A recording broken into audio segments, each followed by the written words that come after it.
Welcome into our new episode. Today we're diving deep into the world of social listening, not just the buzzword, but the real strategic power behind it. How do brands actually understand conversations happening online? What can data really tell us about trends? To unpack all of this, I'm thrilled to have Alex Phipps for a podcast today. Get ready for insights, sharp analysis, and probably a few hot takes. Don't forget to subscribe. We release one new episode every week. I'm Alex. I oversee Salt's contract marketing team and recruitment functions across the UK and Europe. My role really is focused around helping companies and organisations, or helping organisations scale social intelligence functions globally. And so what's Salt? So Salt's a global digital talent consultancy. So we work with organisations to scale capability across marketing, digital tech, creative and transformation. So we operate across every continent. We've got offices in most countries around the world. But personally, as I say, I focus on the UK and Europe, and my team cover various different strands across marketing and analytics. What's the main difference between a social intelligence consultant and the other type of consultant? It's a good question. I mean, every consultant at Salt specialises in a universe or a vertical. So we refer to it as sort of, inch wide, mile deep, in the sense that, there's a discipline that we're focused upon. It very much allows us to become industry experts in what we're doing. So we network in the same space. So for example, for me, it's social intelligence, social insight. So the companies that I work with centered around social intelligence, and the consultants and candidates that I work with around the world also focus in social intelligence. And that allows me to very much specialise and have expertise in this space.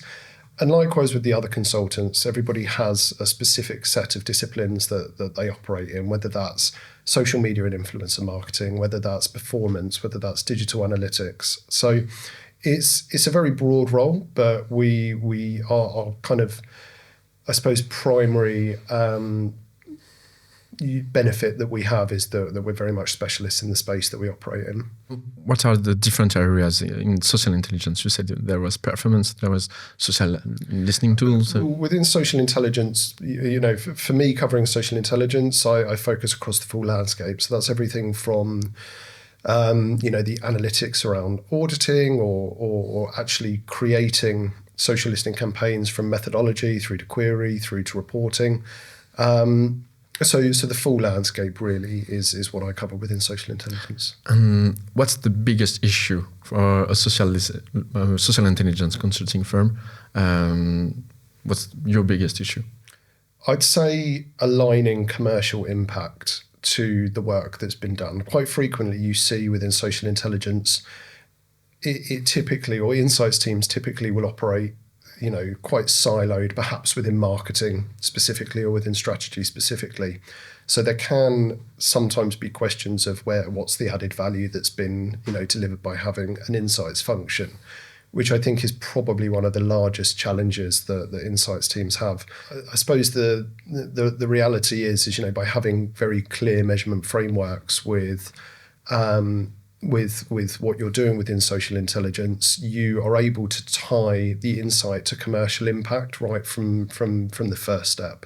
Is it hard to find a social intelligence consultant like? It has its challenges. I think the biggest challenge is aligning what the requirement is to the skill set that the person has. And it can vary so wildly depending on the organisation and what their goals are. There's some organisations that we work with which are very focused around, sentiment or share of voice or competitor activity. Whereas you'll have other organisations which are very much focused around insights that are helping to shape content and creative strategy. So it's not necessarily difficult. I think it's just very important that you understand precisely what the end goal or what the deliverables are to be in order to be able to establish the best person for that role. Okay, and what's the best quality for a social social intelligence consultant, with the first thing that you want to check before recruiting them? One of the first things that I like to understand is how end-to-end within social analytics has someone been. Have they been siloed specifically within reporting, or have they been siloed specifically within auditing?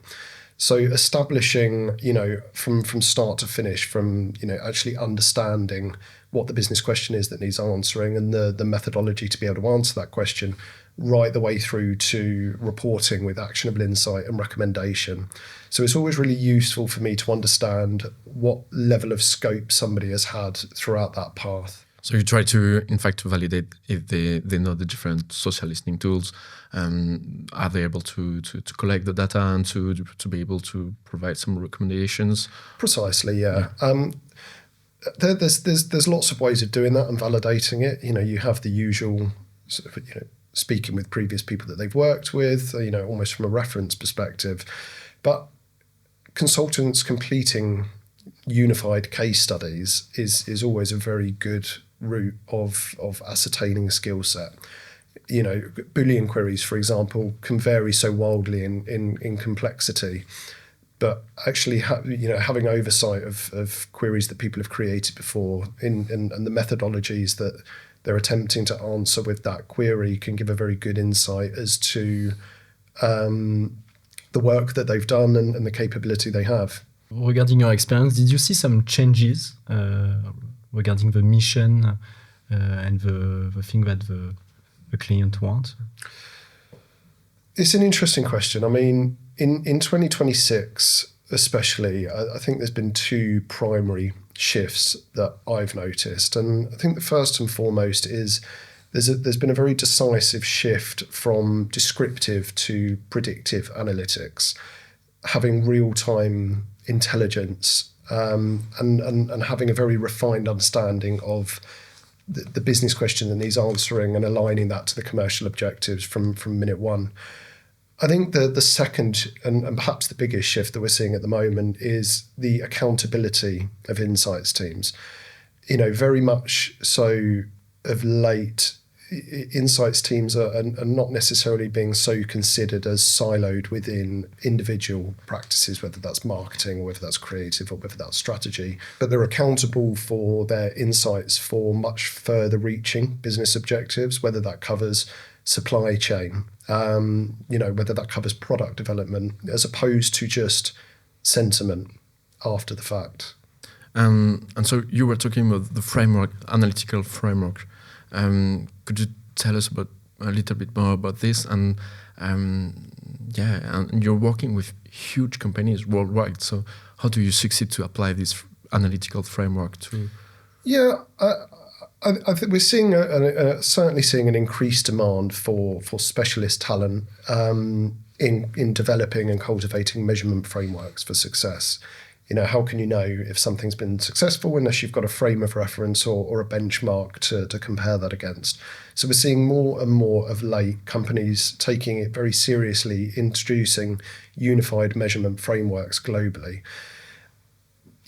Especially in global companies, and you guys will know this yourself as well with companies that you work with, all too frequently, insights are quite siloed. Different markets are using different tools, different benchmarks, different methods of measuring against success.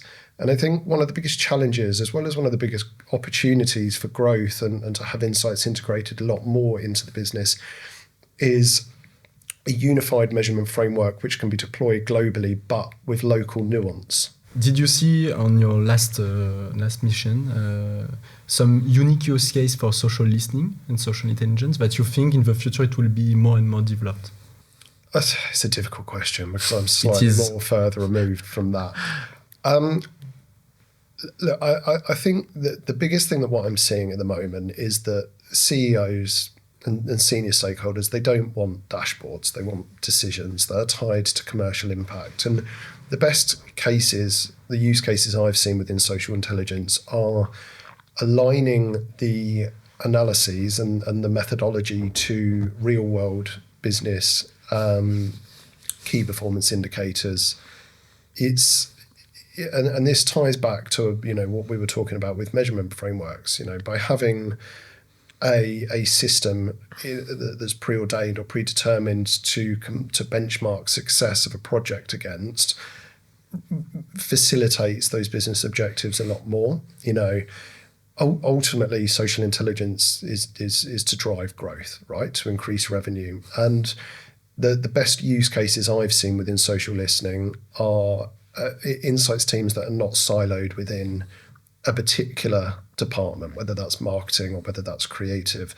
The best use cases are companies which are using insights across all touch points. As I say, everything from product development to supply chain to marketing, to creative strategy, to content strategy, and really having their finger at any one time on the pulse of social. Typically, the companies which are succeeding the most with their insights frameworks. On this podcast, we have like a lot of different people who have different views on some very specific point, which is the language. Mm-hmm. Do you think now with the progress of automatic translation, of AI, do you think it's still important to have like someone who is from a specific country in order to monitor conversation and audiences? It's a very compelling point. Translation tools, that they have come a long way. And of course you can translate word for word into different languages. I think there are barriers to that, and there are challenges to using transcription or translation tools to be able to understand local market. Primarily being, there's a lot of local language nuance and idioms which is very difficult for an AI translation tool to be able to use. Funnily enough, we were talking about this earlier. The UK is recognised to be quite a sarcastic country. I think it is. Which I'm sure it is. But is translation tools or is AI tools capable of recognising that sarcasm? If I was to spill this glass of water now all over myself and I'd say, great, I'm covered in water, would the AI tool, think, oh, he's covered in water, he's quite happy, or would it recognise the sarcasm that actually that's quite an annoying situation to unfold? So I think it's imperative that you have consultants that understand the local market, understand the local language, the nuances of language, in order to be able to deliver the most accurate and usable insights. And it's a lot of the work that it's very similar to a lot of the work I do. I'll consult with global companies and introduce specialists that are in these markets, in these regions, are very used to understanding and working within those markets, have a very concise grip on the nuance of language, and deliver their insights in a uniformed way against a measurement framework which has been created. And do you, according to you, is there like a country in which it's like super hard to find a good social intelligence consultant? So social listening is prevalent all over the world in every country because of course organisations are keen to invest in understanding consumers in these local markets. I think the biggest challenge is ensuring that everybody is singing the same song, and there are nuances between countries, but if you've got a unified framework of which you're basing this methodology on, and taking consideration for local nuance, it breaks down the barriers of what a lot of the challenges would be. I think the biggest challenge is certainly country by country. If you're speaking in frame of reference of a global organisation, the biggest challenges are different markets using different tools, different standards of benchmark, different measurement, methodologies. And it's very difficult after the fact, I believe, to unify that into a single source of truth. Do you think there's a country where, on the contrary, they are the best in this area? France, maybe. Yeah, like Lichter, maybe. Perhaps London, perhaps. I think that there's really strong talent globally. it'd be very difficult to point out a specific region that, is better than another, because, there are some really intelligent specialists everywhere, all over the world. Again, a lot of the companies I work with perhaps have their headquarters in London. So, whilst we are identifying talent from other markets, and we're building capability at scale within these insights teams, functionally, I think ultimately there's great talent wherever you look. The application that you have is that you were talking about the impact that it can have on commercials. From your point of view, the social intelligence really needs to be connected to the results of the company. Do I have something that will help me to sell more products? But do you think that there's also part of the understanding the society, understanding the consumer, so that you avoid maybe crisis, so you can also target the good audiences? Maybe you won't be able to see the result, the commercial results properly, but do you think that's also something which is really important for brands?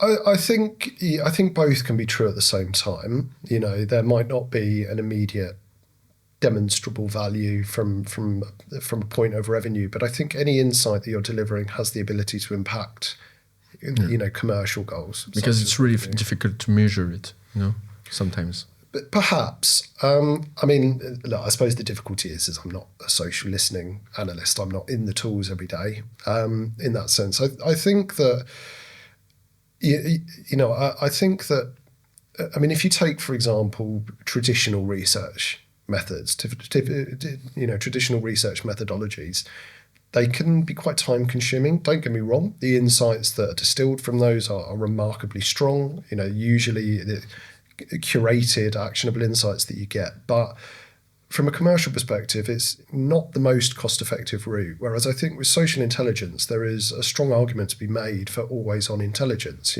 finger on the pulse consistently of what your consumers are saying and doing online.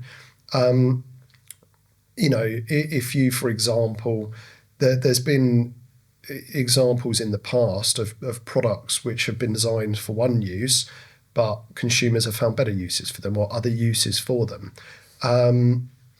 That has allowed marketing teams to capitalise on that more and market their products based on these novel ways of using these products, which they never would have identified had they not been actively investing in social listening and social intelligence.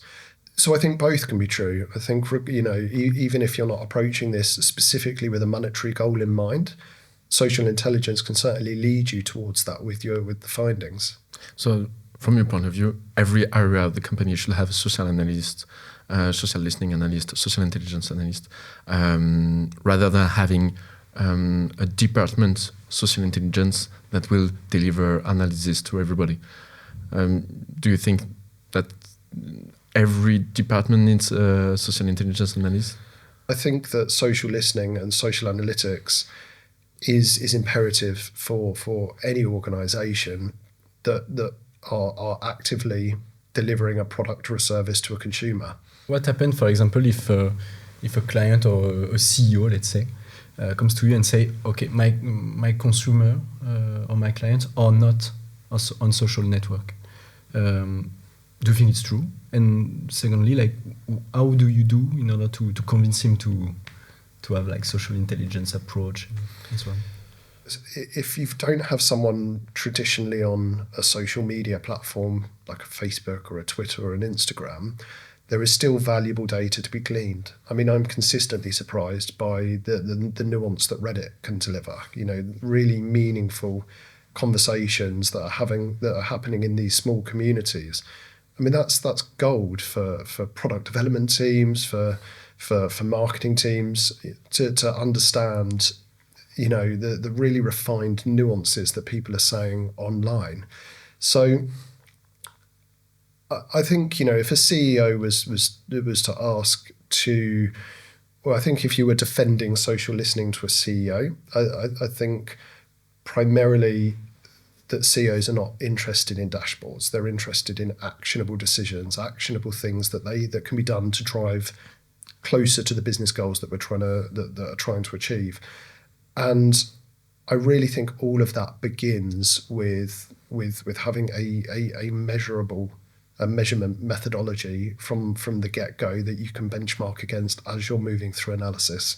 We have a lot of students within within the podcast audience, and some of them are asking us like, is it interesting for me to go in this world in terms of I will speak frankly in terms of money. Can you tell us a bit? I don't know if you can. So just be super comfortable if you're not. If I can, I will. But in terms of range, like approximately, what can earn like a junior in terms of social listening per day or per mission? I don't know. Yeah, I mean that it varies quite wildly, depending on the scope of the work, the level of the person, the country they're in. So it's very difficult to give you a tangible number, of course, without generalizing. But I think, if someone was to ask me what skill sets would lead to the best career growth within social intelligence, it sounds very cliche to say communication, but I think it's often understated how important it is to be able to communicate, frankly, really complex data and information to non-technical audiences.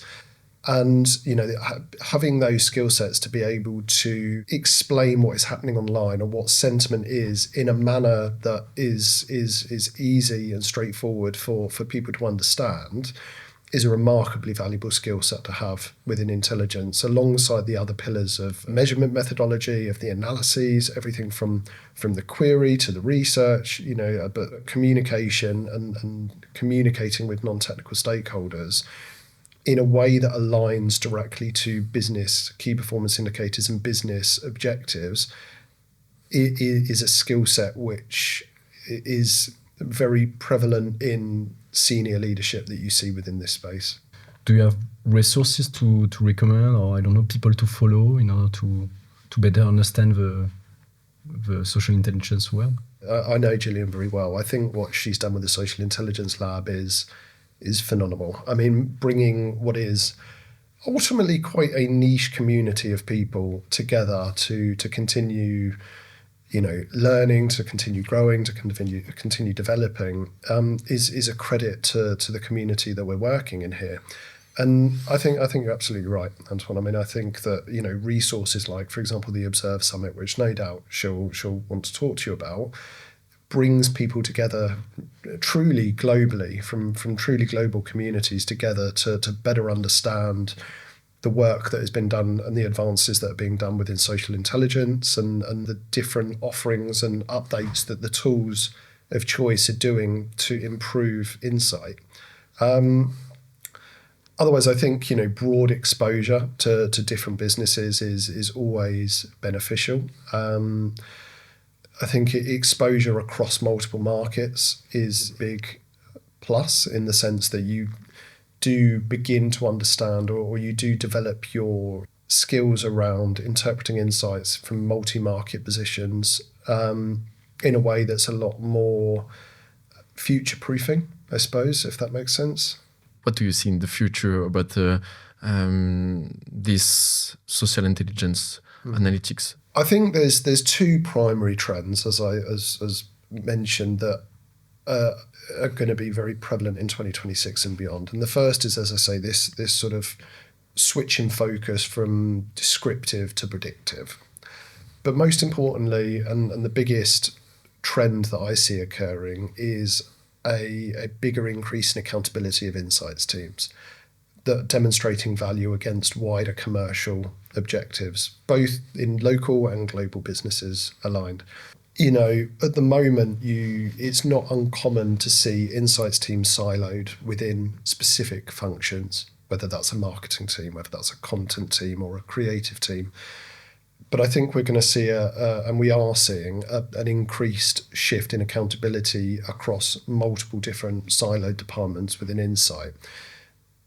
In terms of how people can, or how teams can be more prepared for that increased accountability. I think it comes down to having a really robust measurement framework that can be unified globally, but adjusting to local nuance, local market nuance along the way. It speaks more in commercial language. It will allow insights teams to communicate with senior stakeholders much more from a commercial perspective by aligning the insights and the research that they're doing to the key goals of the business. And by doing that alongside, having that robust measurement framework, by having touch points with multiple disciplines within a business, not just marketing, not just strategy, will allow some really interesting insights to unfold, even around things like supply chain. I there's a couple of examples that I know of where companies they've got a great product or a great service, consumers like it, consumers are very happy with it, but the speed of delivery has caused some pretty negative sentiment around it, and recognizing that, and through social listening, will perhaps lead to adjustments in supply chain, which will resolve that issue that people have had. Yeah, so the proactive is really important, and what you said also about the recommendations. Sometimes we face people saying, "Okay, I succeeded to have my framework analytical, but the thing is, I don't really know how to translate this. I don't really know to translate it into recommendations." And for example, you were talking about delivering issues. It's really hard, for example, for companies to say, "Okay, I have, 100 people sitting on social networks. They have some delivering issues, but can I conclude that I really have a problem, or is it just something normal?" It's really hard to have this level of, recommendation, and to be so proactive about the business. So, do you think there's a need, some way out for them, or something to put? Yeah, I think this is where we switch from descriptive to predictive, right? And we were speaking earlier about reactivity versus proactivity in this, and there's always going to be things that you identify, and you question whether there is an actionable insight that you can take from that. But I think having that visibility in the first place will enable the company to make more strategically informed decisions that align to ultimately what their commercial objectives are. To start questioning themselves about the issue. It's been very valuable partnering with Lichter along the way on some of the projects that we've been supporting. Naturally, because you guys are working in the same space, you've got a lot of the same specialist talent that we like to work with, and I think that's been a partnership which has been hugely valuable. Yeah, it's been a pleasure for us too. Huh? You know the market, you know the clients, and to be able to to use these analytic tools that we know from France, and to be able to use it for other people, for other clients with other cultures. Sometimes really, we were talking about this. It's really necessary for us to be able to learn from other way to do, and to also see if the way that we do things is good for other type of markets. And so it's really nice to be able to work together. I'd be interested in your take though on what you view the biggest challenges within social listening. I think right now the biggest, from my point of view, the biggest challenge of social intelligence now is not. I think it's not a data capability. It's not a scope. We have plenty of tools, plenty of great tools of social listening, audience intelligence, search, and so on. I think the main thing, and it's connected to what you said, is the ability to communicate and to have a sense of leadership in order to make this insight really valuable and have an impact within the organization. And what I think is that, and I think it's not. It's really honest. Like from my point of view, is that you really understand that within Sal, because each time we have a great relationship, great business relationship, and each time when we talk about specific talent or a specific mission, we both know exactly, okay, this is this kind of talent that we need to put, and I think it's great. Really. Yeah, no, I agree, and I think and it again, it sort of ties back to a little bit like what you were sort of saying earlier, with how do you make a decision as to who is going to be the right person for the right job, and I think that comes from understanding your specialism inside out, and it's one of the strong elements of SALT is because our individual consultants are specialising in specific markets, we can cultivate that expertise, which allows us to advise a lot closer with our clients around the sort of resource that's required, when it might be required, how to scale, when to scale back, that side of things. What sort of shifts are you seeing within AI within this level of discipline, or how are you using AI internally at Lichter? Of course, in terms of process, of translation, of like winning some time. Obviously, it's like the main purpose, I think. But not only like AI. What is good with AI is that you can use it, but you have now to use it as a source of information. Like what AI, what LLM are talking about a specific brand, specific product, or a specific company is really important now, and we have also methodology and tools in order to collect this kind of data and to analyze it. Yeah, you're right. That's one of the main focus about brand and people we're working with. They want to know what LLM and artificial intelligence is returning when you ask question about the brand. Yeah. And in fact, you can use it for communication, crisis communication, and you can use it for market insights. That's so important now. For example, if you're asking ChatGPT, you're asking which is the best brand for my for my shampoo. Yeah. And so it's so important to be well placed on this. No, definitely. I really love your analogy of winning time is what AI allows you to do. I think that's really good. I mean, I think for us, AI is very much enhancing our speed and precision in what we're doing. It helps us analyze briefs a lot quicker, match talent much more intelligently. But even externally, our SALT advisory consults with organizations on their AI strategy and how that's restructuring their team. It'd be very interesting to see further developments of AI in the years ahead. I think, and I don't know if you guys agree, but I feel like there's been this shift in AI of late from a nice to have experiment to a core foundation of day-to-day operations. And it's interesting because many companies have an AI strategy, but the day-to-day use of AI when integrated into work is still in progress, I think, for a lot of organizations. And it's almost around aligning that AI strategy with the day-to-day and how it helps you win time, I suppose.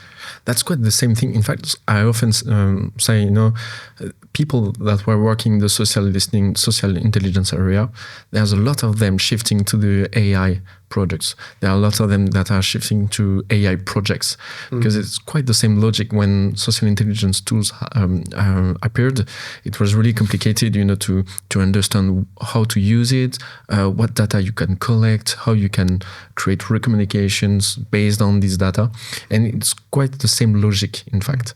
And it's kind of a new discipline. I think the kind of spirit that you have to succeed in AI is really connected to the social intelligence pioneers, because it's quite new. Like social networks are not like super recent, but it's like, I don't know, 15 years ago.